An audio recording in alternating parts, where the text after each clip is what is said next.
বিসমিল্লাহির রহমানির রহিম। মিম্বার সম্পর্কে স্বপ্ন দেখা।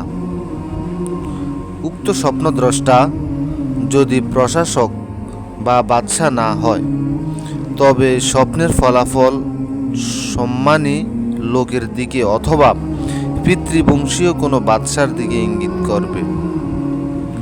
বর্ণিত আছে, একজন লোক ইমাম জাফর সাদেক রহমতুল্লাহ আলাইহির নিকট এসে বললেন, আমি স্বপ্নে দেখেছি যে মিম্বারে দাঁড়িয়ে খুতবা দিচ্ছি।